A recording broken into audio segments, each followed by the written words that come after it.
Our computer isn't hooked up to our PA system either.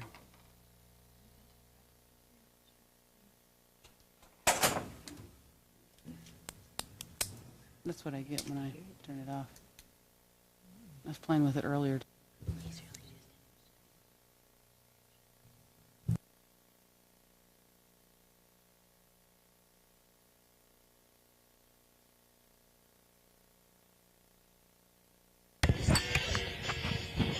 The rider can choose to keep the continuous session going, or stop at the dock and pass the handle to the next person. Because the electric drive motor gets to speed so quickly and accurately, dock starts couldn't be easier. System 2.0 has a predictable, consistent pull, which is perfect for riding obstacles or doing other moves. This is because 2 overhead running cables instead of 1 support the full pull of each rider. Since edge intensity isn't a factor, riders can even do air tricks. System 2.0 stanchions feature climbable rungs similar to a ladder. This makes changing ropes for a custom ride simple and easy. There's even the option to add a rope and ride doubles.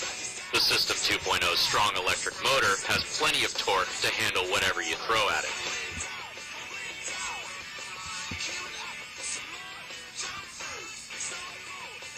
Conceptualized by Papanakos of the Wake Park Project and designed by Christian Lurchenfeld of Sesitech, the System 2.0 was designed to be portable and increase access to the water. Portability combined with our lake designs and custom obstacles makes the System 2.0 a perfect complement to any wake park, and a quality solution for rail jams, dealer demos, and even private backyard setups.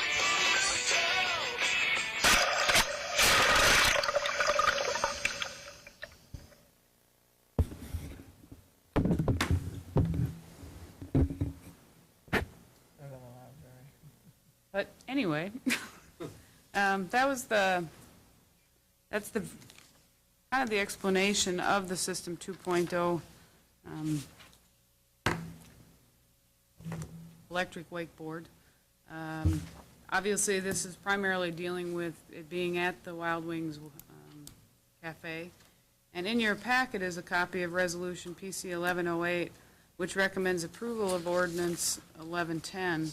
And last month we talked about different criteria, and so what I included the motorized wakeboard system as an allowed use, provided that the system is installed per the manufacturer's specifications and inspected by the town, that the motor is electric powered. Now obviously with this particular system it is electric powered, but we're not saying it has to be the System 2.0, we're saying that it's a wakeboard system, so we're just clarifying that it is an electric powered motor, that the stanchions are fenced or barricaded so as to prevent open access.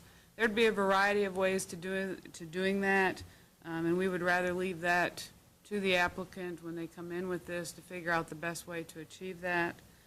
The stanchions and cables are removed during the off-season, and the stanchions are set back from all structures and property lines a minimum of 1 foot for each 1 foot in stanchion height. And this is because it is portable and they would be coming down in the event of a storm or something.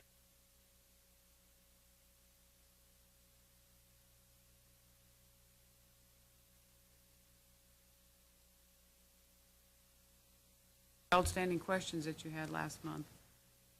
Yeah, thanks for getting the volume, the sound on that, Ruth. I appreciate that. So have you seen anything like that before, or do you have some questions? That's we're real excited about bringing it down to Campbell Station down there, and I've got a lot of interest in it. Is the body of water behind your cafe large enough to handle It is. Yeah, we've had actually the company, the folks came up about a month and a half, close to 2 months ago, and did a site evaluation, and we measured it, and I have a letter of approval to provide for you guys. But have you had it there before? I've had. You say you've used it there a time. I've not used that. We used winches, okay, which were gas-powered winches before. I didn't know that we were in violation of any ordinance until I came to Ruth with this idea, And she said, well, you really... They you're conveniently violating- had it on Thursday nights. So, we had, with the wakeboard community, all the boat manufacturers, just a huge community enthusiasts in the area. A lot of people asking. I think I took 10 calls a day asking about if we were doing anything with wakeboards tonight. So, a lot of folks interested in it. We've had a great welcome, and we're celebrating 4 years next Saturday. It's crazy, isn't it? We're having a big party on, we celebrate our birthday, so you'll have to come out and check us out next Saturday.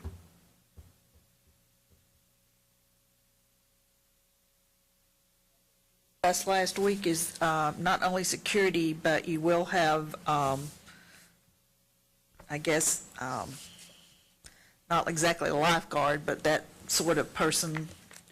Yes, the folks that will work for it, it's going to be a separately run, separate company for, liability, and but we will, our Knox Wake 2 is what we're going to call it, will be trained, thoroughly trained, as far as lifeguard training and trained thoroughly on the product itself.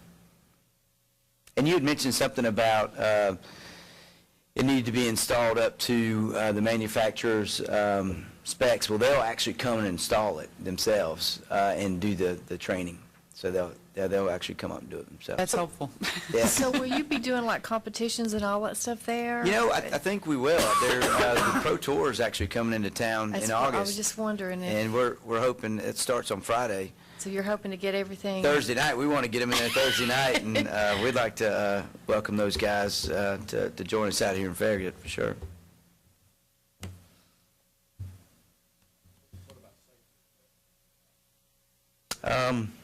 As far as like life jackets or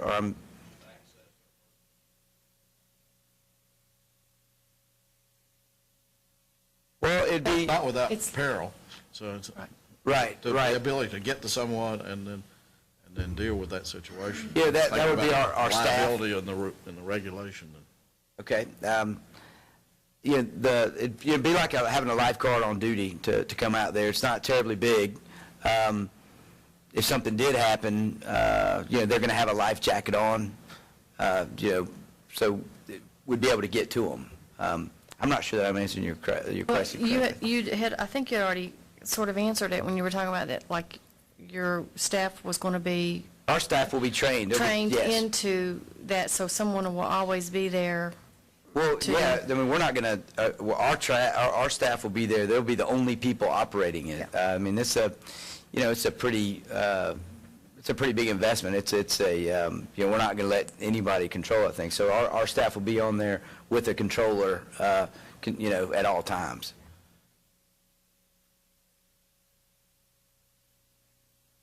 Yeah, but How about manufacturing recommendations relative to the equipment and operation or whatever? helmets, But standard equipment from safety standpoint and how that, vis-a-vis how that gets back to us town what is that, liability Chris? You have requirements. anything besides, the helmets and the life jackets and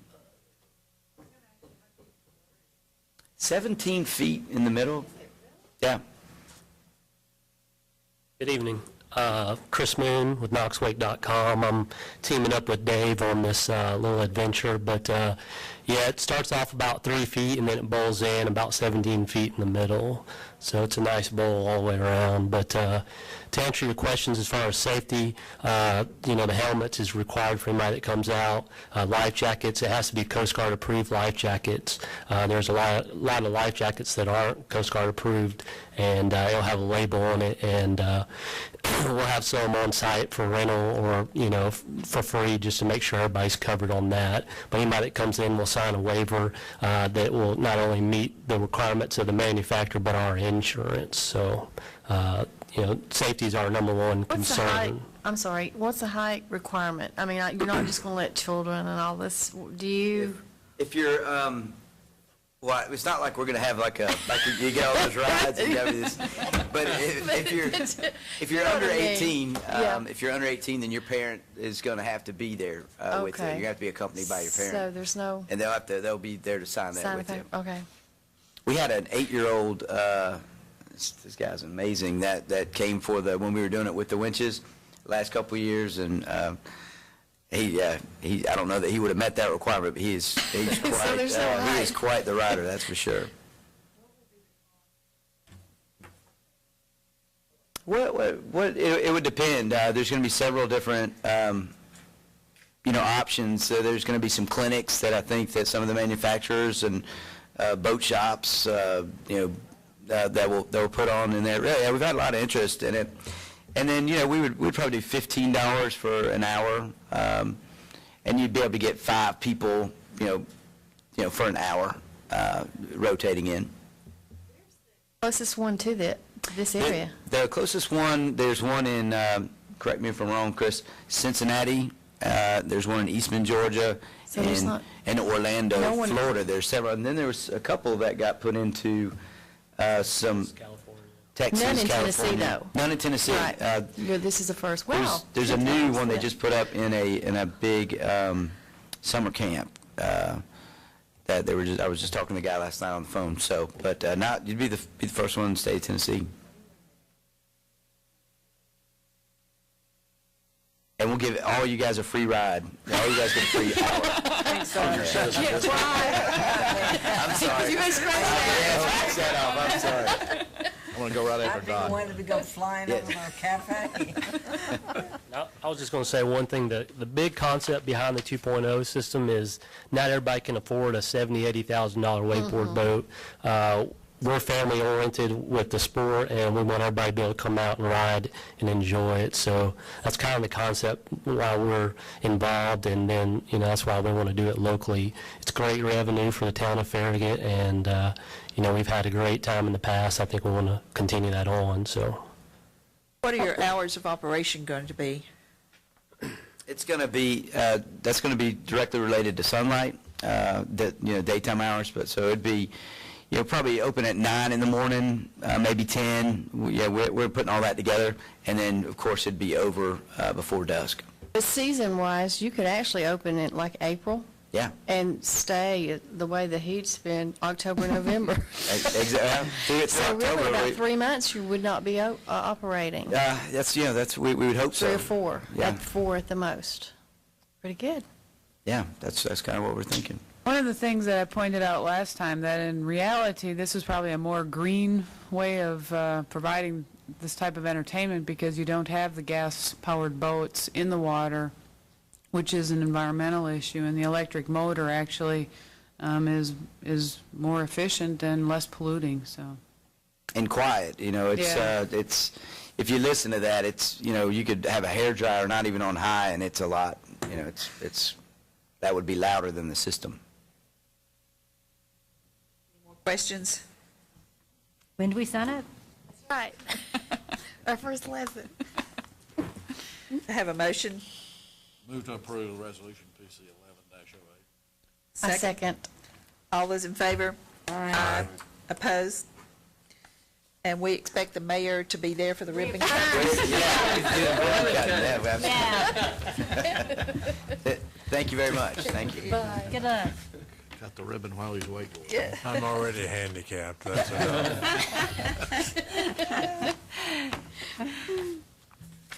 That senior citizen discount. Discussion and public hearing on amendment to the Farragut subdivision regulations to clarify bonding requirements and caching procedures. In your packet, I included a copy of Resolution PC 1109, and we had talked about this and did a workshop on this in April about our bonding and how we go about doing this. And what this amendment is to the subdivision regulations is some clarification or establishing steps for the letters of credit. Across the state, actually across the country, we've run into for the first time of having to cash a lot of letters of credits or